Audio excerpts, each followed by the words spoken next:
Hello, welcome back guys, I'm EVM and this is the Citroen AMi, a car we tested nearly 2 years ago, can you believe? That's mildly depressing.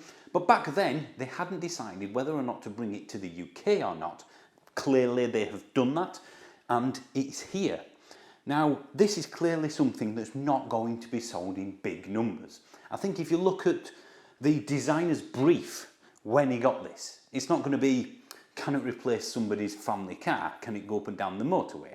So I think people have to be realistic as to what this is designed for and what it actually does. A lot of people in the previous comments said, well, I would never replace my car with that. It's not here for that. It's designed for very different purposes. So that's what I'm trying to figure out in this video. What is this to the UK? In France and possibly a few other places, you can drive this when you're 14. You can't in the UK, you need a full driving licence and essentially it has to be 17 years old. So it does lose that bit of a USP, that unique selling point. Although to be fair, I'm not sure I want 14-year-olds driving around in anything in the UK, if I'm honest. Saying that though, I would probably prefer my daughter to be in something like this as opposed to anything on two wheels. And just to change it up a little bit, this isn't just any Citroen AMi. This is a cargo version.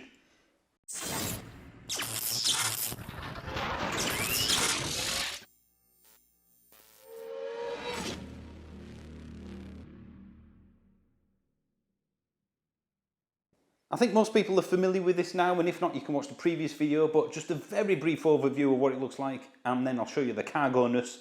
The front body panel is identical to the rear. It's just got rear lights instead of front lights, and of course this door panel, if I just open it there, opens the traditional way, whereas that one over there opens like that. So it's the same panel, it just opens it on opposite sides. So it's a feat of very good, cheap to manufacture engineering, and I really like stuff like that. I think it's quite cool.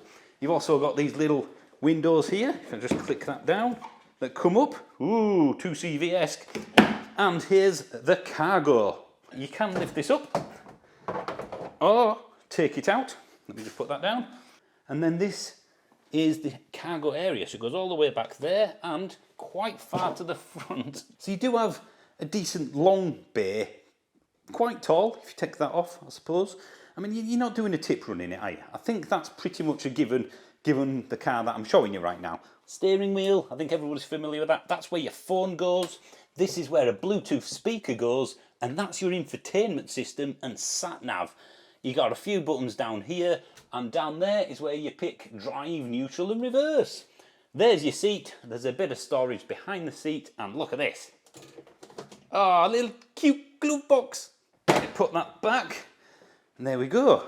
Nice self-contained cargo area for your AMi. Another thing of note, which I can show you better on the inside, you've got glass, glass, glass, glass, glass, and glass, and more glass, and more glass, and glass. It feels like you're driving around in a glass house, essentially, because it's so open, and it does make it feel massive inside, especially that there's quite a big distance between you and the front of the car, which is pretty much flat, so it's a doddle to get into spaces.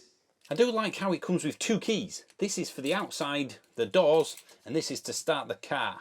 So if you're worried about your Citroen AMi being stolen and driven within a 30-mile radius, you can separate your keys. Let's get going. Beep. It is a little bit awkward doing the wing mirrors because you can't reach them. Come on. Ah.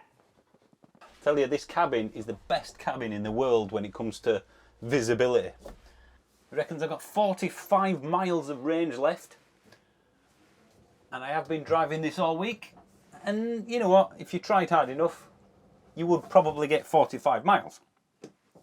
But I would probably say, just to be safe, because it is quite mild at the moment as well, that I'm going to say 35 to 40 miles is more realistic. The fact that you're capped to 28 miles per hour means that apart from in certain inner city or towns or villages where it's at 20, you can't just put your foot flat to the floor and you never have to worry about breaking the speed limit, essentially. Everybody looks at you. I mean everybody driving past on the streets. It puts a massive grin on your face. 29! It says I'm doing 29! Haha, suck it, Citroen! Now, there is one downside to this particular vehicle over the Twizy, which I owned for about 8 months. And that is, the Twizy could do 50 miles per hour.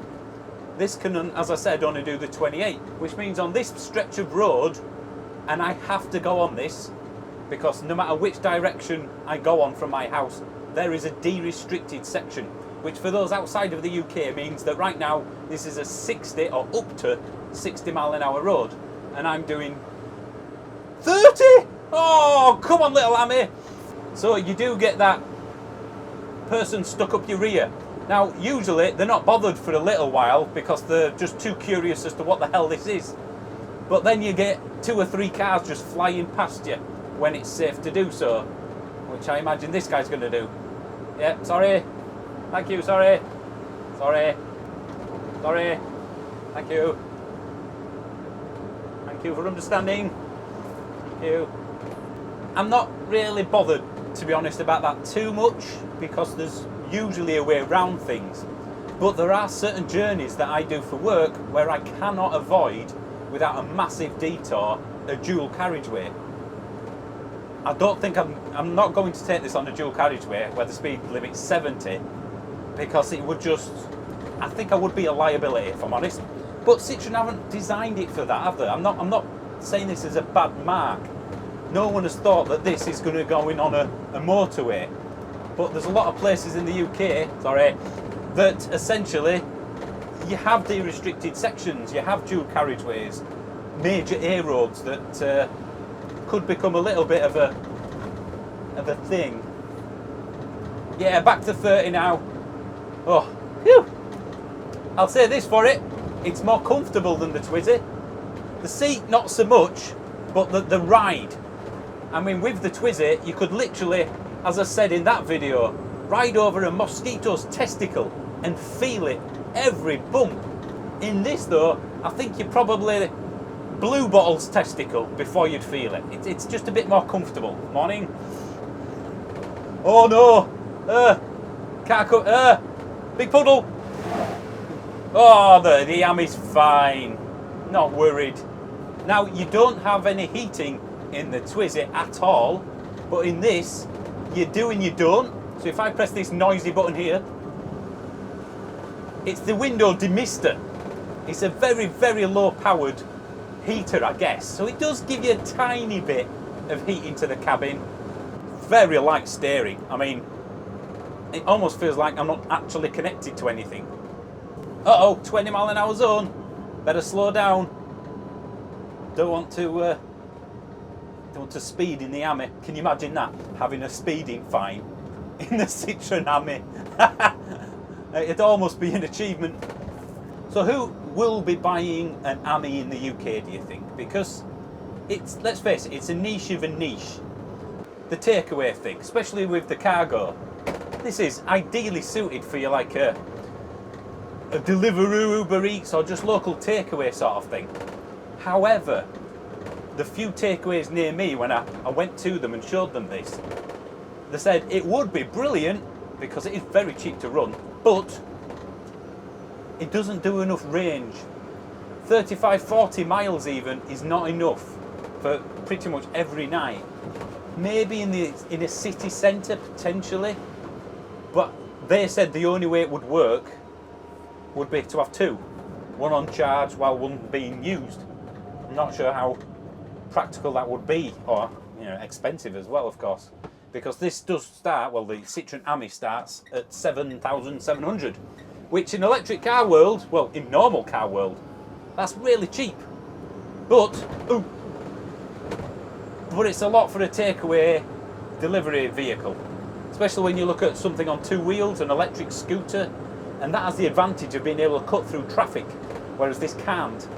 There'll be some deliveries out there, I'm sure, that last mile delivery where this will suit. But the one sector, I guess, where I have seen a few people say we're getting one of them is in the advertising. I know a few people in the home energy business who are buying AMIs because when they go to a trade show or something like that, this will be on the stand. when they're doing anything marketing or PR wise, this attracts attention from everybody. And you could have a Ferrari parked next to it and this would get more looks, more people wanting to know where it is. So putting your name on something like this is a cracking idea, especially as it'll be presumably some sort of tax write-off or something like that. Another possible usage, and we almost considered this for, again, the Twizy, was just for a local runabout. There's an awful lot of people out there, us included, who have more than one car. And the other car isn't strictly speaking needed, it's just really, really handy to have when, well, you've got two jobs, you need two people to travel around. So if you are a multi-car household, but one of them is purely a local runaround, it takes you to work, it takes you to the shops. Granted, unless you've only got one child and you got the two-seater version, you're not probably going to do the school run in it, although there's plenty of people there with just one kid. So if you're thinking, well, we just need a local runaround, it is a possibility with the two-seat one, not this. But then you think, well, I might as well spend £7,000 or £8,000 or just £3,000 or £4,000 or even less on a cheap petrol car. Yes, the running costs will be a lot higher, you know, in terms of fuel and so forth, servicing, repairs, I guess. But if you're only doing a few thousand miles a year in it, so I guess, again, it's there, it's an option. The one thing it will do is put a massive smile on your face though. Sometimes that's worth a lot of money. Going back to that Twizy comparison just for a second, there is one other thing that the Twizy has over this, and that's that extra kind of 5-10 miles worth of range. It just makes it that much more usable.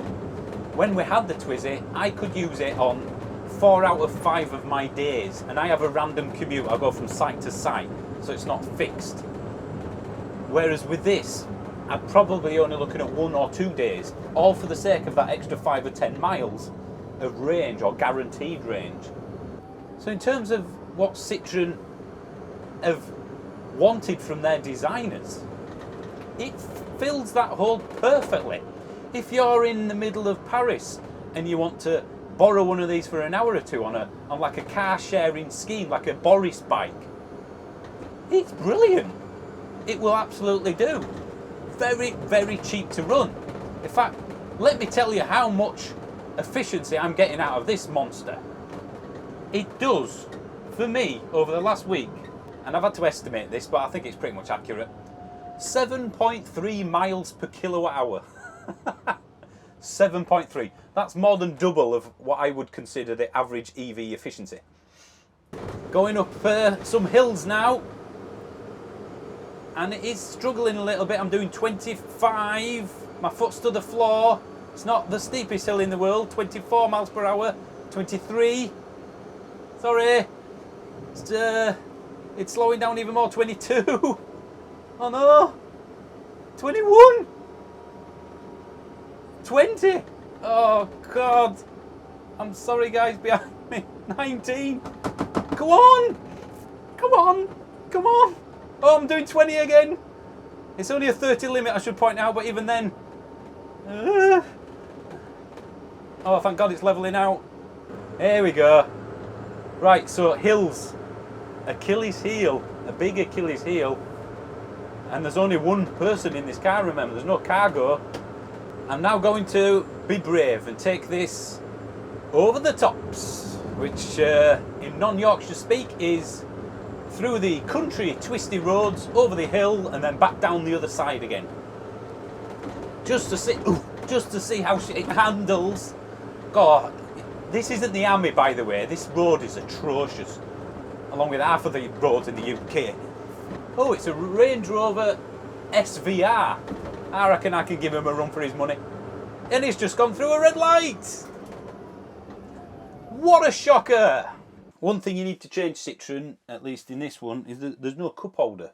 So I'm using that in the Bluetooth speaker holder. There's nowhere I could put this and easily get to it. Going around the corner at speed, maximum speed, of 28. Yeah! And you have really good views over all these country vistas. Again, I wish every car had this amount of glass to it, because you do see a lot more. I'm actually enjoying the scenery. So yeah, it's not going to be a big seller. It's not going to essentially appeal to a lot of people. But it doesn't matter, does it? It will suit some people. It will suit some city schemes. It would be good in European countries. In the UK, it's going to be very much like the Twizy, I suspect, in the fact that you're not going to get a huge amount of practical use out of it. It's going to be a funvy, a funmobile. And the world needs more of that. Let's face it, we've got, what, SUVs coming out of the wazoo. Electric or not, they're still big and ugly for the most part. So it's nice to have a refreshing change, even if you only borrow it, or like you did with other stuff, you go to the Lake District and rent one for the day. That's what you could do with the Twizy. I'm not suggesting you can with the AMi. I'll have to... Oh, I'm doing 30! I'm doing 30 again! Around this chicane, and now it's a hill. 28, 27, 26, 25, 4, 3. It's holding at 23. 20. Come on, little fella. You can do it. There we go. So what I want you to do now is tell me, have you got a usage pad? If someone said it's your job to find who this would suit in the UK, delivery drivers, city dwellers, whatever, think out of the box. Who would you put down as this? That guy there is he's driven and parked there to walk his dog. You know what? This sort of car needs to exist. It needs to carry on, because in a world right now that is full of SUVs and all that sort of stuff, and quite frankly in a world that's in a bit of a crap hole at the moment, we need things like this to make things just that bit more enjoyable, a bit of fun. Is this the most practical car in the world, or vehicle? No, of course it's not. Is it going to sell in massive numbers? Again, no. But it doesn't need to be. It just needs to exist as a thing. I'm sure Citroen will want to sell lots of them, but you get my point. I'm sure there'll be a lot of comments, as there were in the previous video, saying how impractical it is and pointless, but not everything needs to have a purpose other than just making you feel better. And if it gets you to work and back or wherever, that's a bonus too. So I applaud Citroen for keeping things like this alive, for doing it, for it existing, even though it does have a purpose in a city environment, especially on the continent. For now, I'll just sign off by saying this is brilliant. It's fun. It's perfect for what it needs to be. Thanks, Citroen. Thanks for you watching and liking and subscribing and all that rubbish. I'll see you soon. I'm going to have a bit more fun now in Mr. AMi.